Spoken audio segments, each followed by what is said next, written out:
here we go. This is episode one, the pilot episode of the Refined Touch Media, the mini series.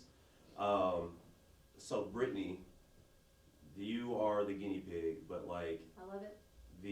I feel like this is gonna be a great opportunity to just allow people to like tell more about the business, like things that excite you about um, the industry. And like I remember when we first sat down, I was like, yeah, she's got it. And like when I work with people, like one of the things I look for is like how committed to what they do.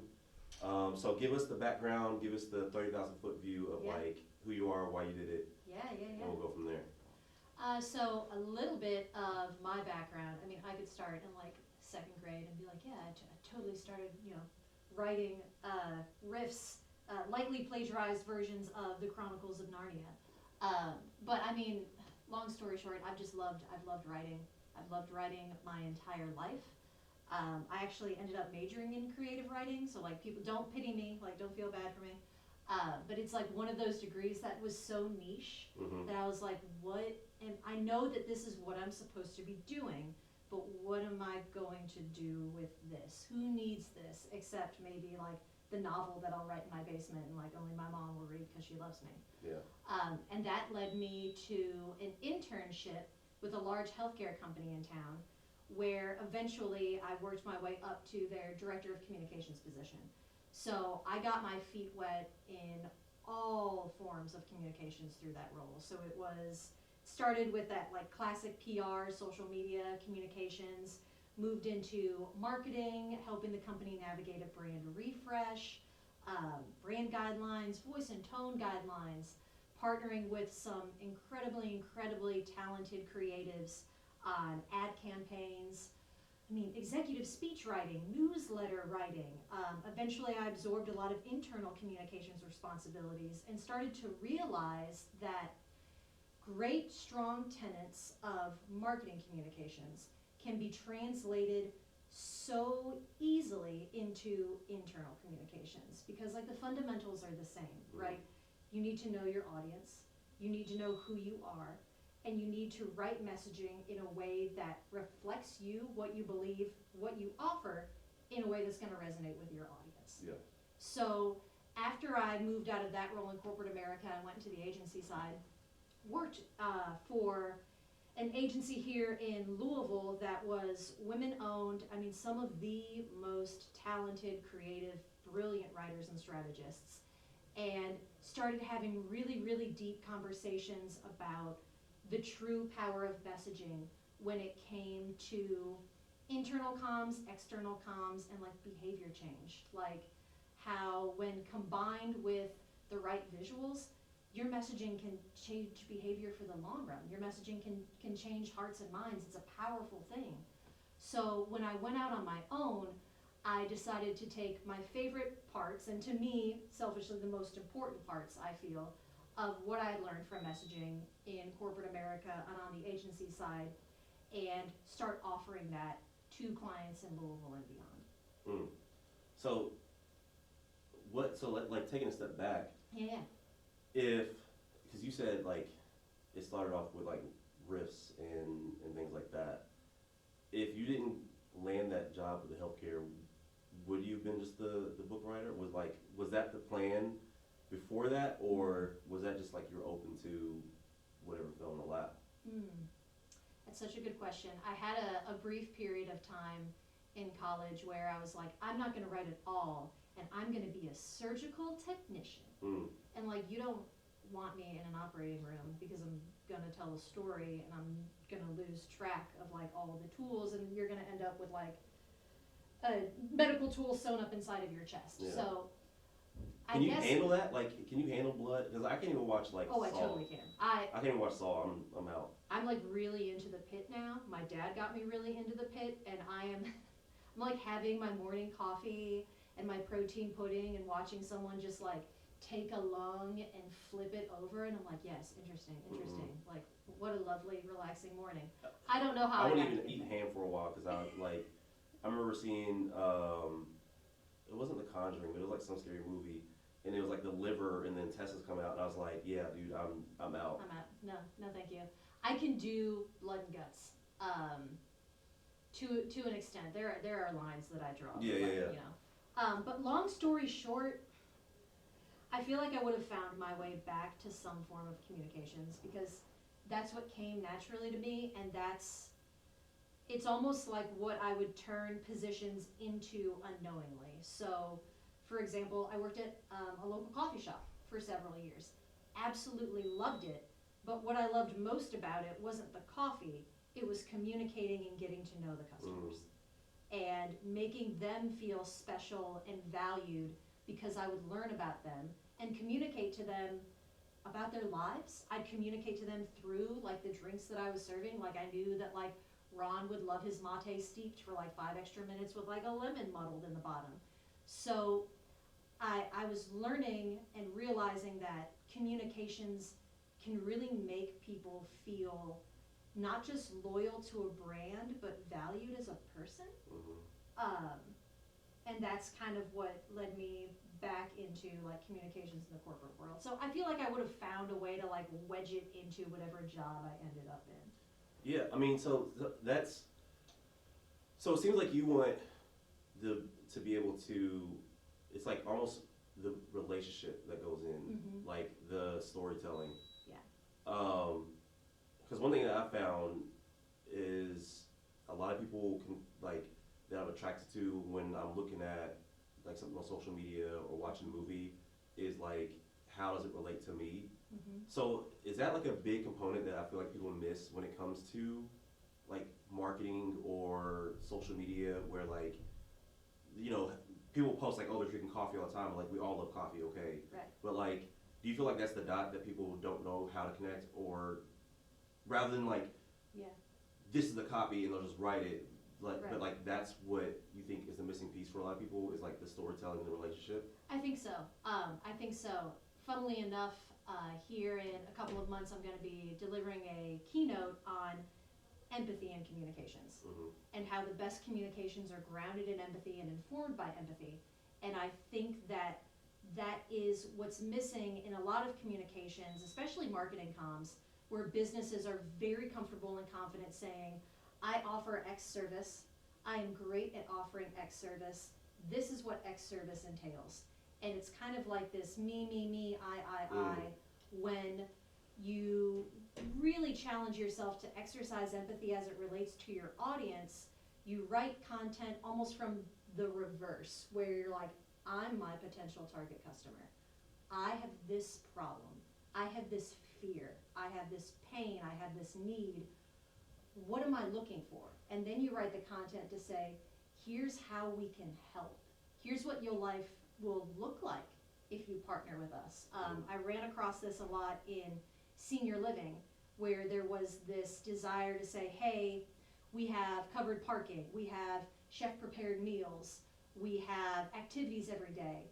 When to me, if I were an adult daughter like laying in bed at night dreading about the experience my mom's going to have at this community, I want to know, what's it look like when she goes to an activity room to do something with her friends? How does she feel when, you know, sure, everyone has chef prepared meals, but what does that look like when she served her favorite dessert on the anniversary with her husband because she misses him, right? Like really forcing yourself to walk around in the skin of your potential customers. And I don't say that in a like blood and guts, like Hannibal Lecter kind of way, even though we've kind of gone there.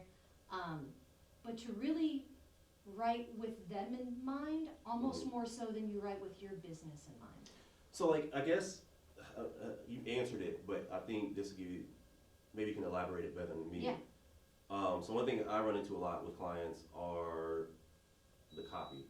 And like, I don't think people realize what that is.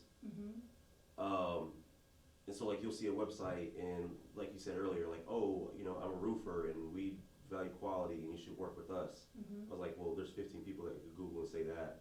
But like, to connect the dots, what is copy and why is it important? Okay. What is copy? Because you probably, you answered it, but I think like, Yeah. I don't think people realize like what it actually entails and like why Best Buy and Target and all these major companies invest millions on this versus going to ChatGPT, which is so popular now. Right. Which is a question I'll ask later because I'm sure you've ran into that too. Is like AI. Yeah. So I feel like your brand interacts with and is perceived by the rest of the world in multiple different ways, right? And people are very comfortable with branding as it's, hey, these are my colors. Mm-hmm. My colors convey that I am excited, or I am trustworthy, or I am serious. Here's my symbol. When people see this symbol, they get this feeling, like the Nike check mark, right? Mm-hmm. You see that symbol, you're like, I can do anything. I'm awesome. I'm gonna strive to, go across that finish line. And people almost, in my experience, get so focused on that they forget that the words that you use to accompany those images, they're two sides of the same coin. Mm-hmm. They are how you show up and articulate yourself in the world. Oftentimes with clients, I'll kind of frame it as, this is your personality. When you walk into a room and you're having a conversation with someone, like I'm having a conversation with you right now, the words that I use matter. Mm-hmm. The words that I use signal to you what's important to me.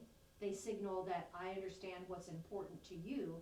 And if I use the right words paired with the right imagery, in my case, my body language, my eye contact, then you and I hopefully will build trust throughout that conversation, and you'll want to be my friend, partner with me on business, whatever our mutual goals are.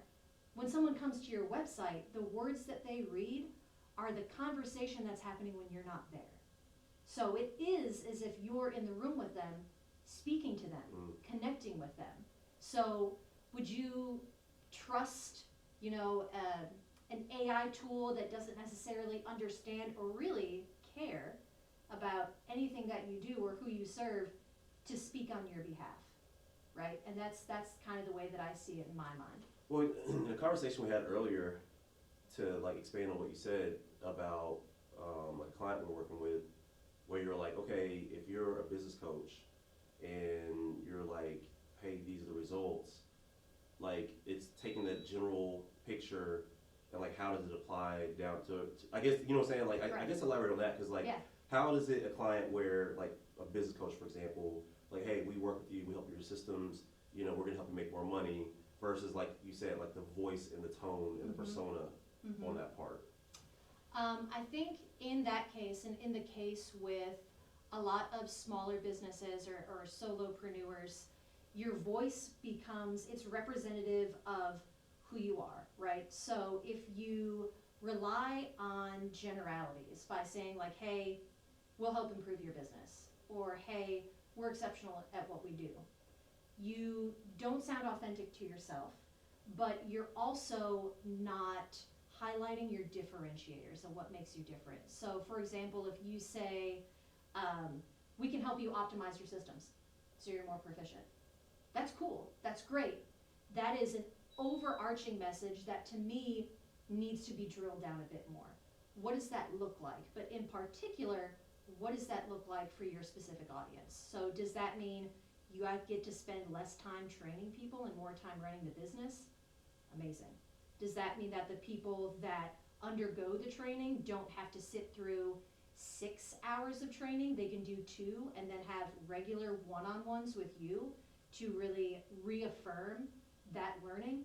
That's amazing. But those are tangible examples that you can talk about in an authentic way that will set you apart from the person that's just I can make your sales team more effective, right? Because you're being more specific. So it's funny because talking to you, everything from the book and everything like that, the things that pop into my mind now are who needs copy the most, what is your favorite field of copy, and the third one would be why does it matter that they have it out of all those? Who needs copy Because the most? it seems like you've had a wide range. Yeah. To me, I'm is it, I guess that would be the thing, who needs it? And then, like I said, out of that range, who's your favorite? I mean, everyone needs copy. Everyone needs good copy.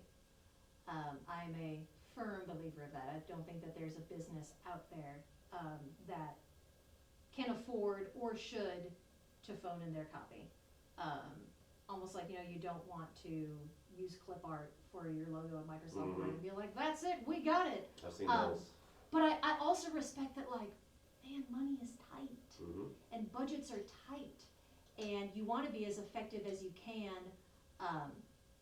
with the money that you have to spend. So long story short, I think everyone needs copy. I think my favorite copy to write is copy for people and businesses that are passionate about what they do. Yeah. No, I mean the grit. Like if somebody was like, all right, like for me it'd be sports. Like if I could like. Oh, okay. Yeah, like if the Raiders approached me and they're like, we want you to do the marketing, I would drop every client I had. Oh man. And okay. I would. By the way, if the Raiders are looking for a marketer. Oh gosh, okay. So this is a little different than like traditional marketing copy, but it derives from my love of creative storytelling. I think that some of the best, most imaginative, most unique, and most powerful stories that are being told right now are being told in video games. Oh my gosh. Like, let me tell you about video games. Yes. Has a character ever died and you're like connected, you're like, oh my gosh, I can't play this game again? I have been emotionally affected by so many games, in good and bad ways. Most recently, and I'm about due, because every winter I replay The Last of Us Part 2. That's a good game. It's a pristine game.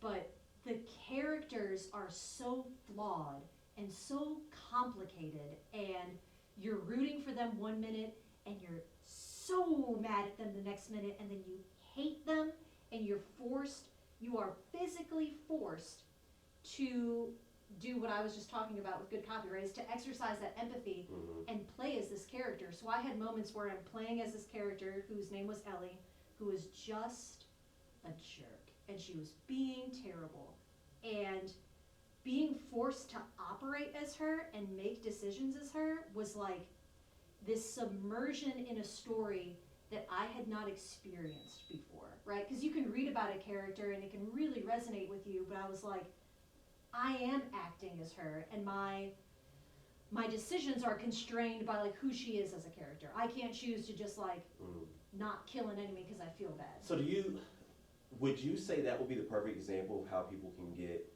why they need it in their business? Like to immerse somebody, like kind of like a video game, where like if you play a video game, you're locked in and they're telling the story. Like would you say that'd be like the lateral movement of like what it can do for their business, if that makes sense? Yeah, I think yes, because I think that's a core tenet of good storytelling, period. I think the way that I described it in a previous conversation I had was that empathy, when exercised correctly and compared with imagination, allows you to kind of do what you do in video games and beam yourself into the body of another person and then radio their experience back to yourself. And I think it's always going to be imperfect, right? Because you can't just like get inside the mind of someone. But as much as you can, through customer data insights, through your experience running your business. That's why I ask so many questions of folks when I'm writing copy for them, because I want to know what they know about their customers. But in doing that, it is a little bit like, ooh, I'm playing a game now. I am the customer. I'm faced with this challenge. What do I feel? How do I react? And then you need to write to that character as a business. Yeah, I hope you get that, because that'd be cool. To write a video game script or to write that out. But have you ever played Mass Effect? Yes, the lore in Mass Effect, the world building. That was when I had to make decisions to kill people off. I'm like, that was a tough one. Yeah. I mean that to me, have you noticed that like I'm biased. I'm 37, so like I was playing video games like Final Fantasy was big. Yeah, for sure. I'm like, do you think the games are old are better or the games are new? Because I mean, there's Mario Party, but for every Mario Party, there's a Zelda. Right. It depends. So, as far as Mario goes, I loved the old Marios when I was really small, like Super Nintendo. but as an adult, I have lost the patience to grind. Yeah. So like with those old Super Nintendo games, it's like you need to memorize the stage and you need to time everything correctly. My husband is more than proficient at it. He's great. I'm like, I don't have time for that junk anymore. Yeah. I got really into like Mario in the Wii and like Super Mario Galaxy. I was like, this is like the peak Mario. Yeah. When it comes to Zelda, for a while I would have said like the old Zelda games are the best because like new Zelda came out in the Wii. I was like, this is fine. But when Breath of the Wild came out for Zelda, that was it? that changed the game for me. Like amazing storytelling, but like open world where you're like kind of writing your own story, right?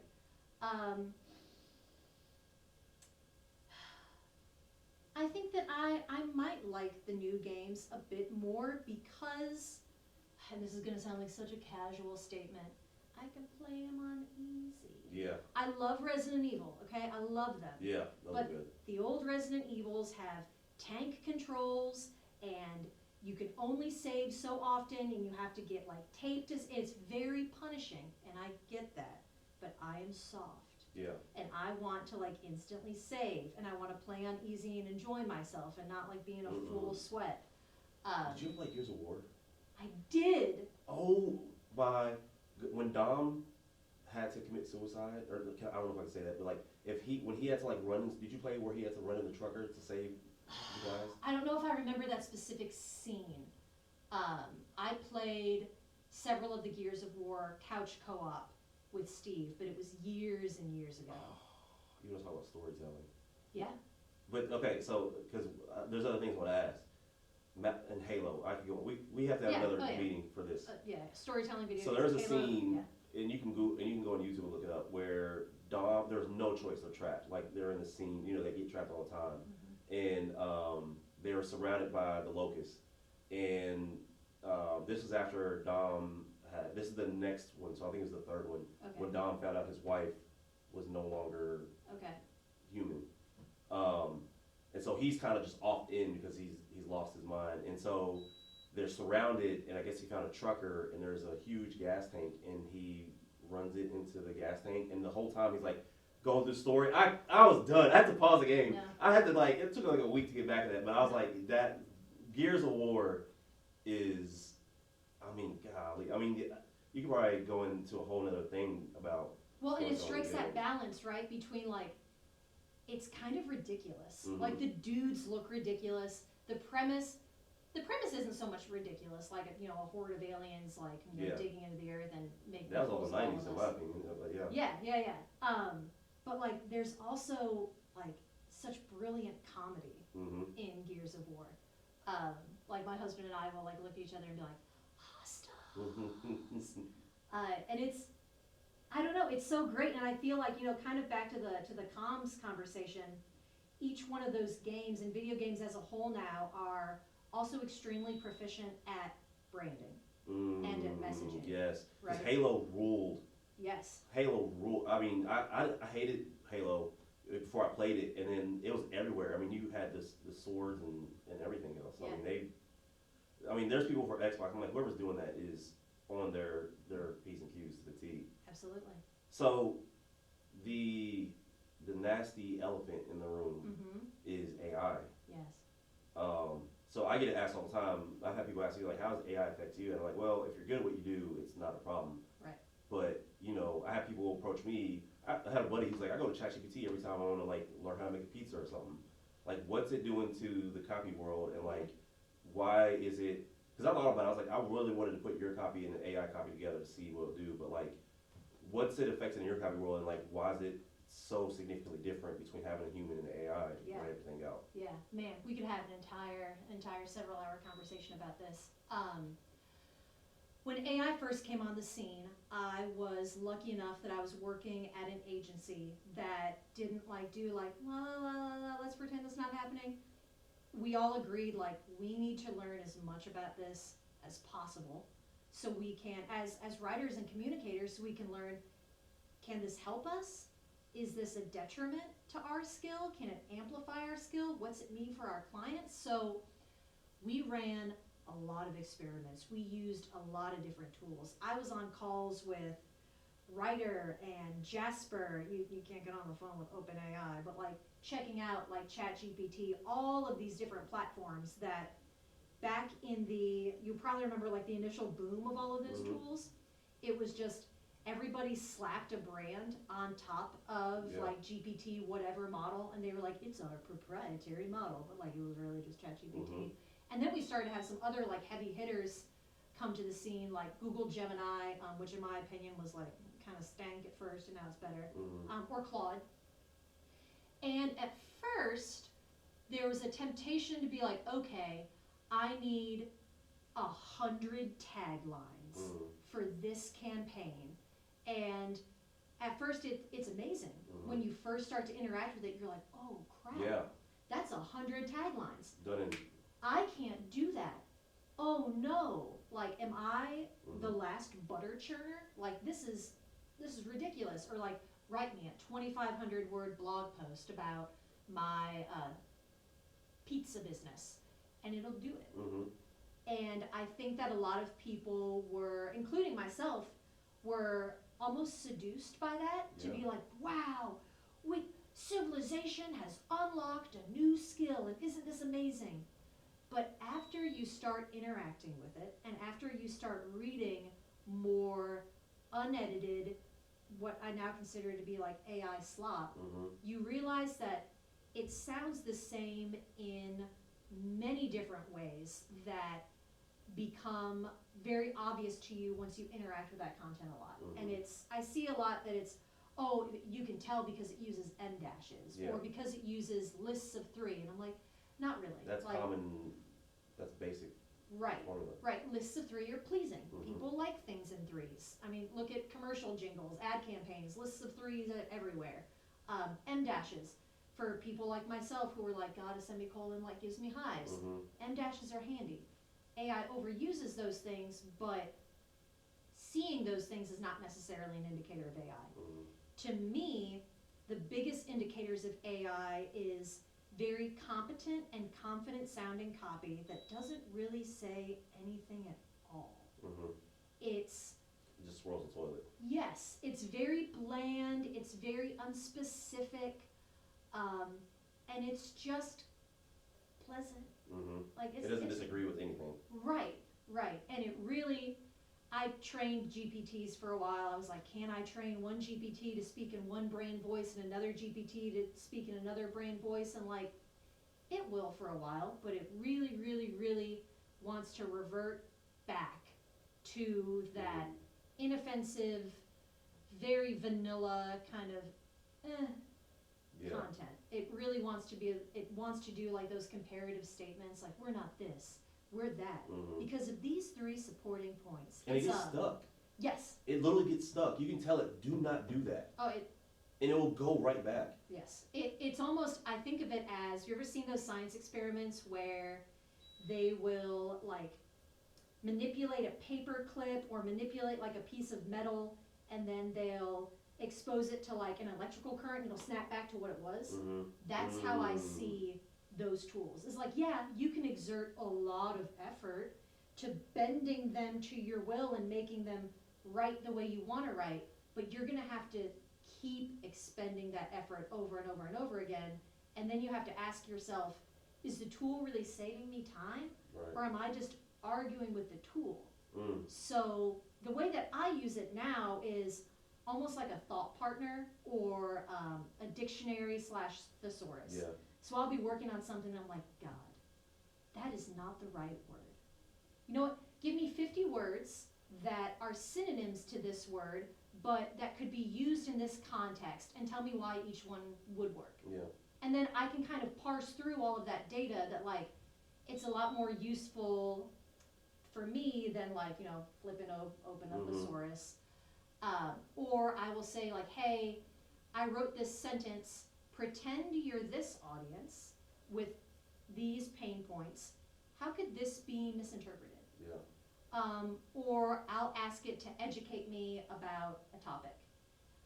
Of course, with that, and I always share this, because it is so confident, it will give you junk information, but it'll do it confidently and in a very friendly way and tell you that you're right and you're so smart.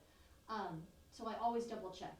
Yeah. But it's almost becoming more useful for me than Google at this point, because it's such a wasteland. Like, first you get the AI answer that you're like, and then it's just paid. And if I'm trying to look for a certain topic, I can type Reddit afterwards. Yeah. And get some more direct answers.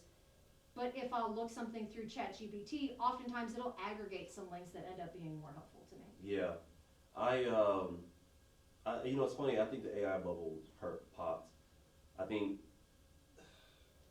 somebody used an analogy, if you're gonna build a house, it's the hammer to the nail, not the foundation. Mm-hmm. And the way that I see it is same thing like you said, where I'm like designing a website and I have two sections that are conflicting and I just don't wanna like use the brain power to figure it out. So I'm like, give me 20 sites for a dog kennel, and then it'll give me an idea like, okay, cool, I can use this model and use this model and separate it that way. The thing that I am excited about is I think in 3 to 5 years, like you said it best, it's the AI slop, Mm-hmm. is that everybody's using the same prompts. Because you cannot get on Instagram or TikTok right now and not one of the first 5 videos be about AI. You're like, I use this prompt for my marketing, or I use this, and I'm like, I'm just ready to clean house. So when everybody's mad and it's the exact same thing, I just have an easier way to, like, I just know I can go in and just clean it up. Yes. And make my job easier. So you're saying AI is not the killer, but it's now kind of complementary to what you're doing, even in your field, where somebody can just type in a prompt and generate 50 taglines. You're like, it's not going to take us away just because you can generate some in 2 seconds. Right. But you can use it as a tool now. Yeah, I use it as a tool, and I feel like there is this narrative out there that if you have the perfect prompt, then you can get the perfect answer. Mm-hmm. And I've never found that to work, honestly.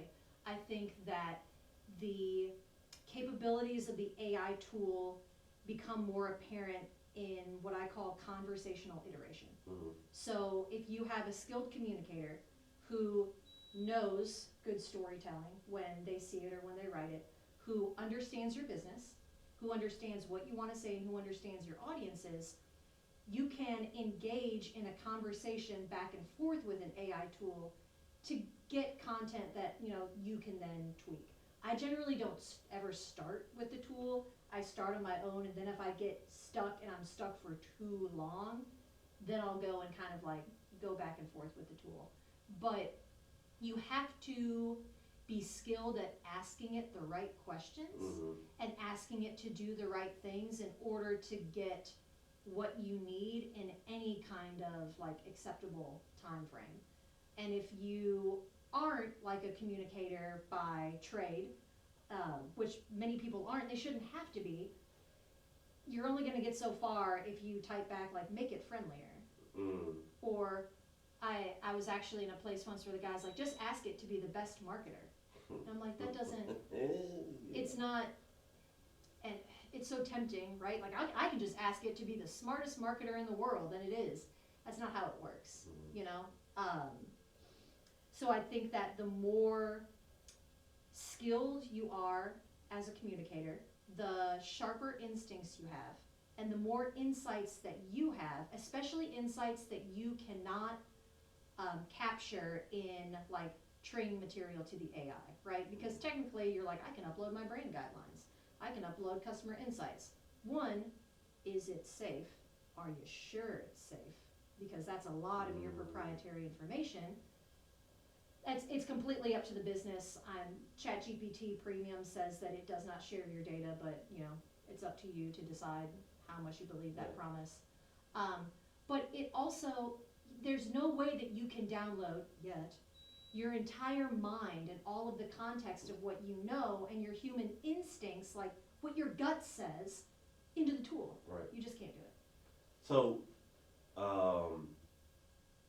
let's go on to what's it like to work with you, because I think the hardest thing is, same thing with marketers, a lot of people have a friend that is a marketer, or a friend that is like articulate and things like that. So what would, if somebody were to sit down with you and I'm greedy because he works with me and we've done great work. So I'm like trying to hoard this, but I feel like it's best. I don't. It's like a secret that I don't want anybody to know. But like, what's your process like? Yeah. And like, what would be the benefit compared to just having, you know, Yeah. on that stage? Yeah. I'll start with, I am not actively trying to, take food off your friend's plate that can like help you with your website, right? Like more power to him or her. And I think sometimes like that's where you need to start, like if you have $0 to spend and you're like, God, I have a friend who is maybe in the beginning stage of their marketing career and it's a great opportunity for them to cut their teeth on the site, like more power to you, amazing. I would say come to me when you are ready to truly level up your messaging in a strategic way, in the way that like bigger brands do it, right? So if you're ready to have a conversation about your value proposition, which is who you are, what you do, why people should choose you, and then why you do what you do, talk to me. If you want to create message tracks that can articulate what you do in a way for your individual audiences, come to me. I can help you do that. If you want to create a whole messaging foundation that then you can take and you can say, this is who we are and how we sound. Now that we know this, we can replicate it across social media. I know what differentiators I want to speak to because I've captured it. I know how I want to sound on Facebook because I've captured it, right? If you are ready for that phase, if you want to write your website with, hey, here's who my audiences are, the messages we want to get across, who I am and how I want to sound, if you want that level of informed content, come to me. It's not going to be the most inexpensive, but I'm also not a full agency, so it's not going to be the most expensive, right? I've worked with very small companies. I've worked with, I partnered with you on some solopreneur work for an exceptional woman. She was super cool. I've worked with small HVAC companies, but I've also worked with really, really large Fortune 500 brands. And I can bring those insights to large and small businesses. As far as my process, gotta be ready to answer some questions because I have questions. My huge goal is I want the client to have a good time when they interact with me. I am relentlessly positive. I'm insatiably curious, hence all of the questions.